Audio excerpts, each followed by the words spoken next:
revisit it later. I go ahead and start that recording. Megan's going to help me with monitoring our chat and keeping up with things. So I'm Heather Berryman. I'm the City of Fort Worth Code Compliance Environmental Quality Construction Stormwater Compliance Lead. So a lot of words to say that I lead a lot of our construction inspection team for SWIP compliance mainly, and construction general permit compliance. So we also review the SWIPs when they first come in with a grading permit or through city projects, and we review those SWIPs prior to construction. So this workshop today is to go over our the 2023 construction general permit. So the permit expired on March 5th, 2023, and now there is a new permit in effect. I'll also have these slides available if you'd like them. Feel free to drop your email in the chat and we'll send you a copy of these slides. They have links to the new permit and other related items. And we'll go ahead and hold your questions to the end, or feel free to drop them in the chat and we'll keep track of them and we'll have time to go over those questions at the end. We'll keep everyone on mute until the end and then address those. Great, so the new permit is now in effect, but there's a grace period until June 5th for sites to renew their permit. If you're a large construction site or part of a larger common plan of development, go into the specifics depending on the size of your site.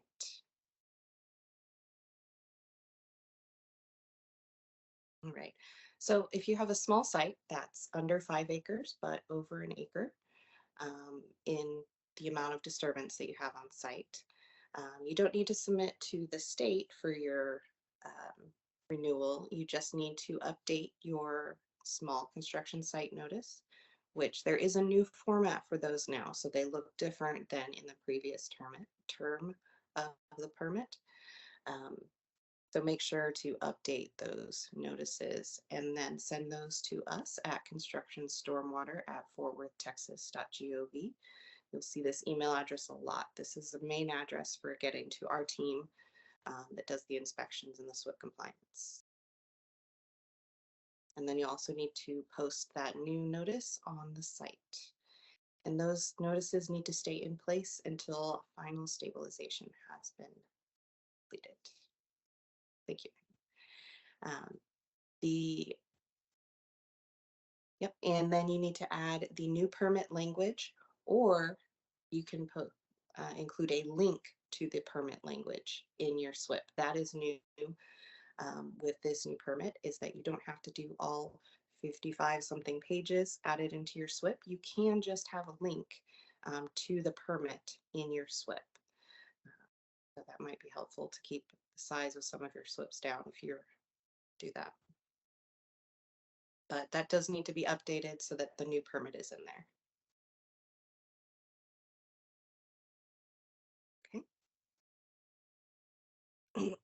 Okay. And for large sites, so this is sites over 5 acres or part of a larger common plan that's over 5 acres. You do need to submit a renewal NOI to steers, to TCEQ through steers. So that has the deadline of June 5th to do the renewal. Otherwise, your permit expires and you have to do the new NOI. So for those larger sites, you do need to renew those NOIs, and then you need to send those renewed NOIs to us at our construction stormwater email address, so that we can make sure that that's in our inspection files and we know that you've renewed when we go out there on site. You'll also need to update the construction site notices. They're also a new format in this permit. So make sure to update those and that those are posted on site and submitted to us as well through email.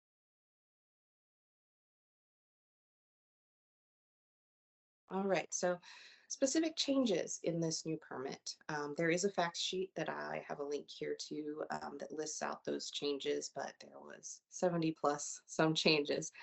So we're just going to go through the most substantive changes that we'll probably be looking for. You guys will see things that will need to be changed with this new permit. Basically, those areas are having to do with the site maps, a little bit with sediment basins, dewatering, inspection, correction activities, and then trash and portable toilets. Those are the things that we're going to go over, well as some kind of basics of what we do inspection-wise, so you can get to know us a little bit.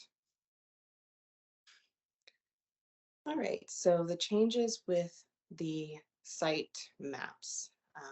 They added, TCQ added in this to show property boundaries on the SWIP map, as well as drainage patterns before and after major grading activities. And then areas where the soil disturbance will occur, and noting phasing, including demolition activities. So there's just a little bit more specificity on some of those things, and then added a little bit more to what needs to be shown on the SWIP maps. And that these need to be updated within 7 days on the map following any of those changes on site. So making sure to update your SWIPs site maps throughout the project is going to be something really important and calls out a little bit more in this permit. And each of these pages calls out where you can find these changes in the new permit, the section, as well as the page number, because I know sometimes sorting through which part section isn't the easiest. Right, and sedimentation basins. So in general, these are something that's has always been in, or has been in the permit, that over 10 acres draining to a common drainage location, those need to have a sedimentation basin, or there's specifics on whether that can or can't be done and what needs to be done in place. So, but with the sedimentation basins, the capacity calculations need to be included in the SWIP. So being specific about making sure that those sedimentation basins can handle what they're calculated or required to handle. And the change in this permit was mainly calling out that sometimes the existing ponds on a site might not be adequate or appropriate to handle sedimentation basins. It's not saying that you can't use them. It's just saying that they may not be appropriate. So that needs to be considered as to whether capacity-wise and calculation-wise and site-wise, whether those should, are best to be used for sedimentation basins or not. And if they are, making sure that they are cleaned out at the end of the project to be returned back to the design capacity that they were originally designed to handle.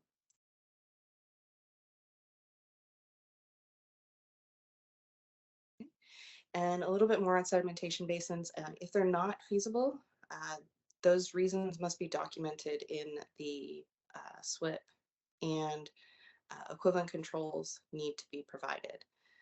So the feasibility reasons that it lists out in the construction general permit are listed here. Site soils, slopes, available area, etc. So these factors need to be considered and discussed in the SWIP narrative, so that it's documented why, if they're not feasible. And then specifically calling out what controls are going to be used instead of or in lieu of sedimentation basin, making sure that those are included in the SWIP and documented and shown on your map.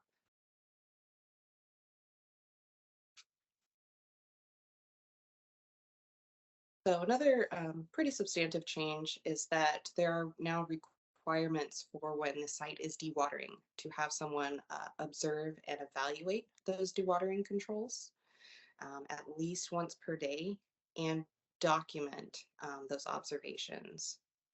To the left is just an example form. EPA has this template available in this example report form that I have a link for here. So those things that needs to be observed. It doesn't have to be, you know, a qualified person like your regular inspections.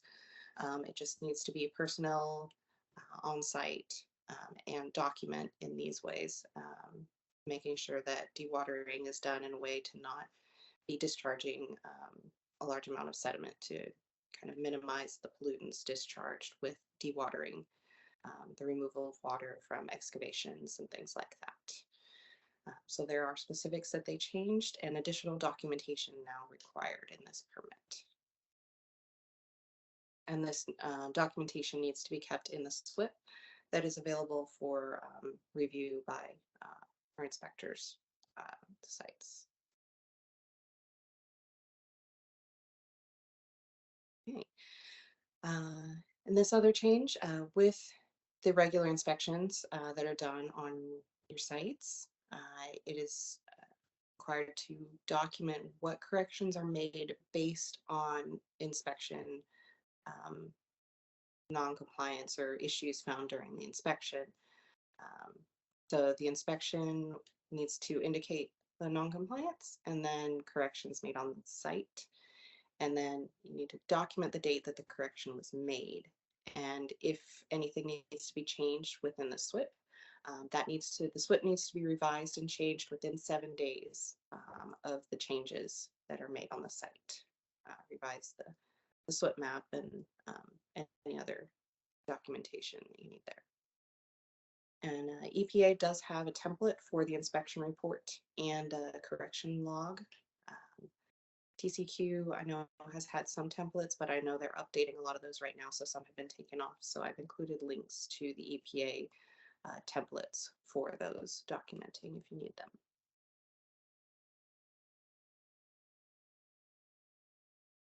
Right. And portable toilets is something that they've specified a little bit more on handling about locating them away from stormwater conveyances and waters, and they also need to be secured to not tip or fall over. I mentioned this change in here because we do see this a lot out on our sites, and we want to make sure that y'all are aware of that in the permit changes. We not in the permit, but in ISWIM, there is a best management practice of suggesting to be at least 20 feet away from, stormwater inlet or even conveyance. But so just keep in mind keeping those in locations that are not going to be discharging of pollutants when they're cleaned out, and making sure that they're not going to be tipped over or run into if they're out in the roadways.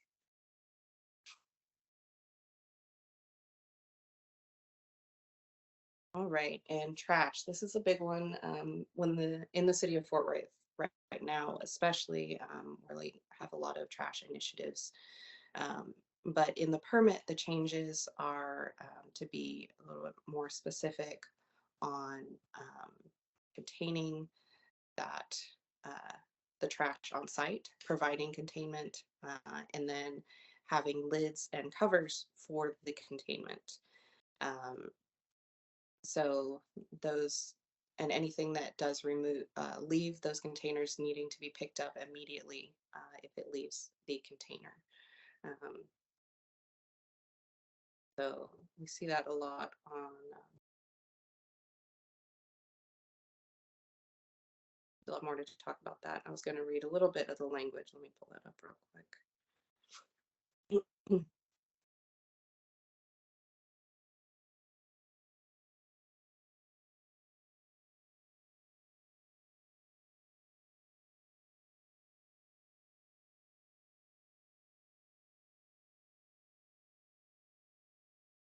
So it's part 4, section D of the construction general permit. Basically minimizing exposure of waste materials by closing waste container lids at the end of the workday and during storm events. For waste containers that do not have lids, where the container itself is not sufficiently secure enough to prevent the discharge of pollutants absent cover and could leak, permittee must provide either a cover e.g. a tarp, plastic sheeting, temporary roof to minimize exposure of waste to precipitation, stormwater, and wind, or similarly effective means designed to minimize the discharge of pollutants, like secondary containment. So there's some additional specifics that are now in the construction general permit about those covers and lids. So making sure if a site is having issues with containment of trash out on those sites, that we're going to be looking for those lids and covers and ways of minimizing those trash and pollutants.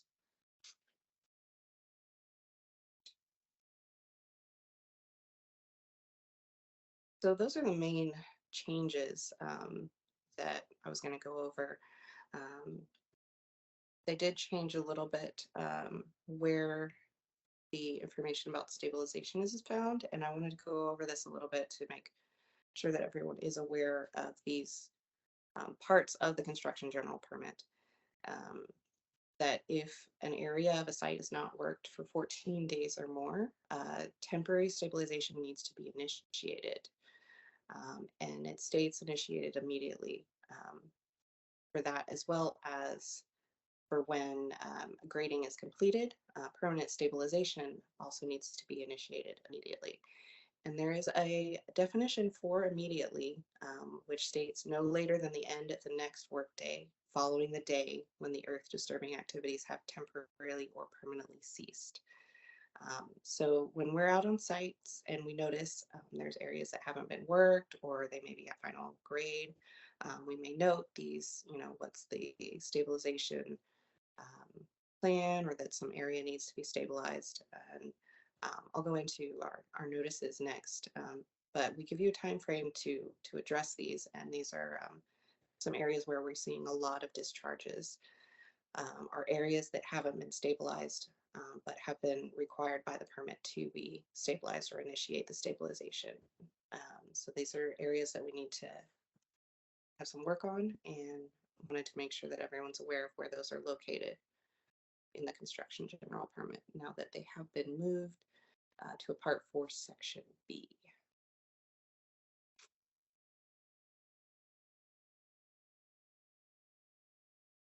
All right, so just a little bit about what we do, and we'll go back and address questions after I go over this a little bit. We have a number of inspectors that have different territories around town, different areas that we do inspections in. Have all over town. There's at least 8 of us now. It varies a little bit depending on vacancies, but we have a number of these different areas, and we go to the sites monthly. The inspectors do, to take a look at the sites. And when we do these monthly inspections, if we see something that is an issue, we'll document it in a report. And I'll talk about those a little bit more on the next slide. But we are also available for meeting out on site if there's any clarification needed or any assistance. We want to be a resource to help sites be in compliance. That's the ultimate goal that all of us want. So that's really what we are looking for. And if there are questions or you want to find out who an inspector is for one of your sites, please contact us by this email, and we can make sure to provide you that information and get you in contact with those inspectors so that you can meet on site or get any clarification on anything that needs to be done.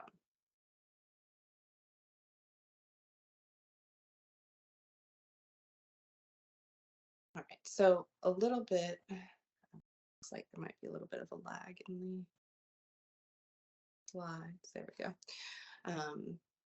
So if we do notice things out on site that are not in compliance with the state permit, then we will issue a notice of violation. These do not come with fines. These are mainly a report of issues that we see on the site that need to be addressed. When a notice of violation is received, if you have questions about it, please reach out to the inspector. We are here to assist you to bring your site into compliance. what the kind of responses that we're looking for when we do, provide these violation notices is to correct the violations within the time frame is one of the, main things. Respond to the violation corrections, documenting that in the SWIP like is required with the updates in the general permit.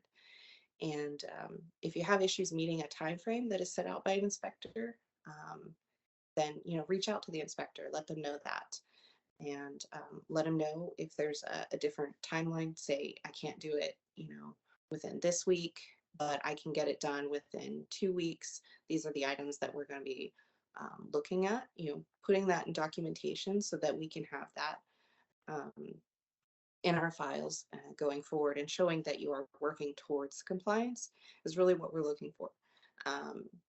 And if we request SWIP documents, have those provided to the inspector as soon as requested.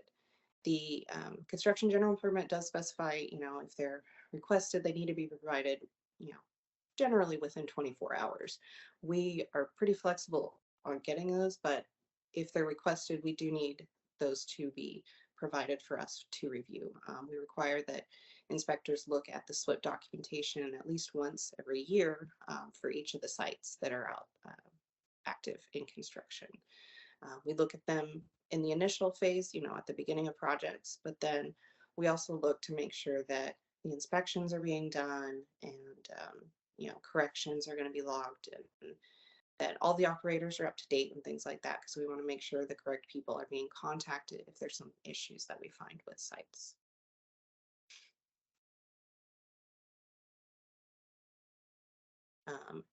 And when a site contact changes, please send that update to the updated construction site notice to our stormwater email, Construction Stormwater.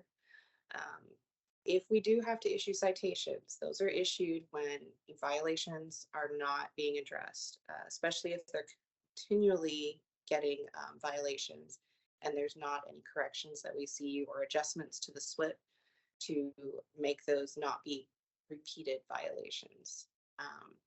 We also do have a city ordinance about prohibited discharges.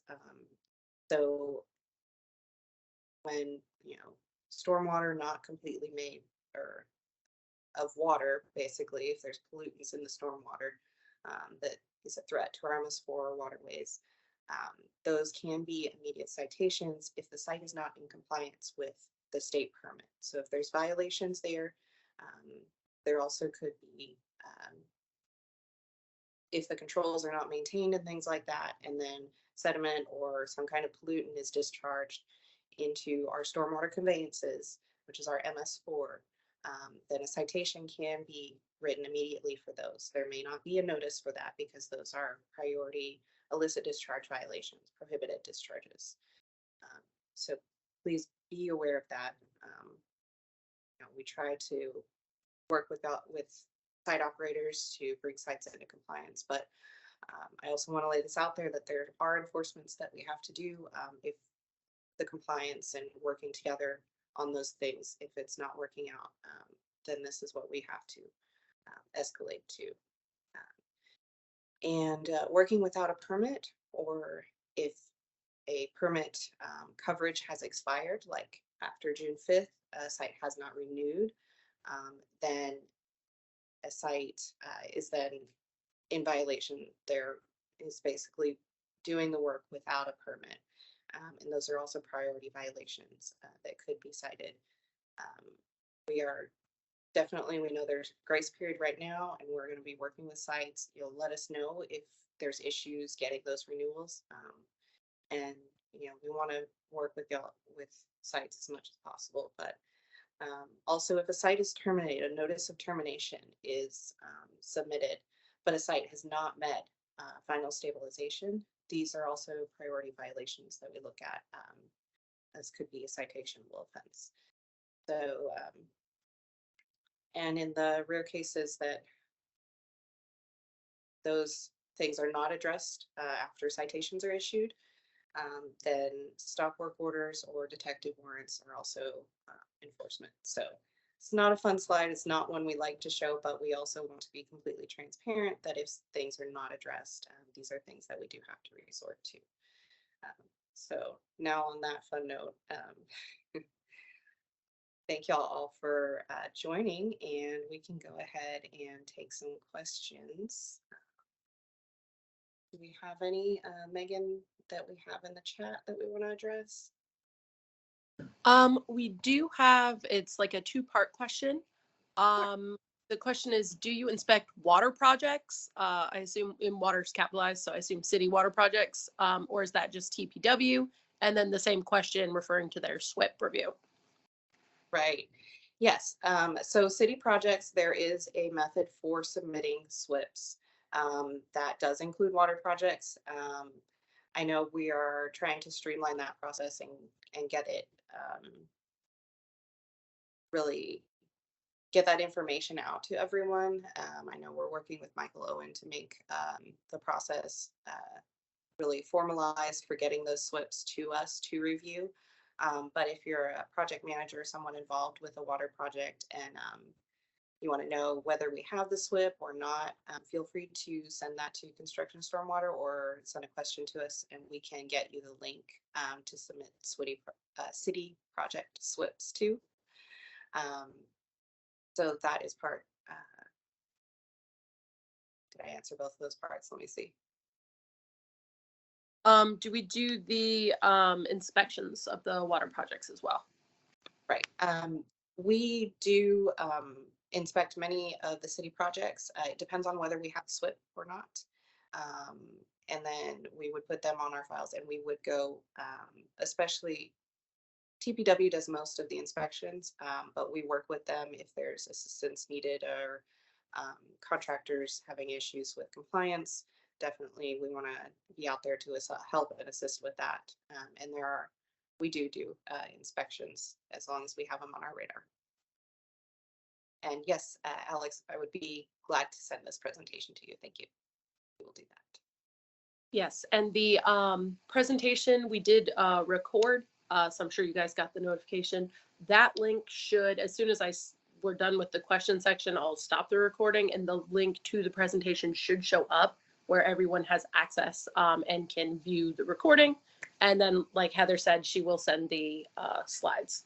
Yeah, just make sure to put your email address in the chat, and then we can get that the presentation to you after the fact. After that.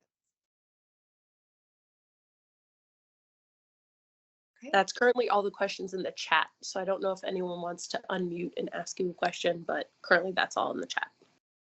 Okay, great. Yeah, if anyone would like to unmute, ask any questions that you have, you can also always. Yeah, go ahead, Eric. Question, are we able to provide any kind of continuing education credits for this, for like our SISEC renewals? That is a very good question. I will check into that one for you and then we'll get back. It's a good one because I thought for weeks, what can I ask that would be a good question? And I've thought of this one because, you know, our renewals are coming up here in June. So I plan, whether we can provide credit anyway or not, I plan to throw this at them because it's completely appropriate. Just how best way can we manage this for all of us to get credit for it with that renewal? Yes, absolutely. I believe that it probably will, but let me verify before I say for sure. Thank you. Yep. Happy Friday Eve to everybody. Yeah.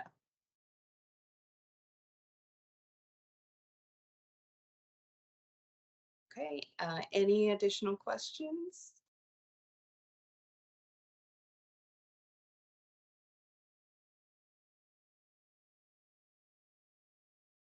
I guess if that's all the questions, if you guys are interested in the recording, I'm going to stop that and it'll take probably just about a minute to show up into the chat where you guys can access that.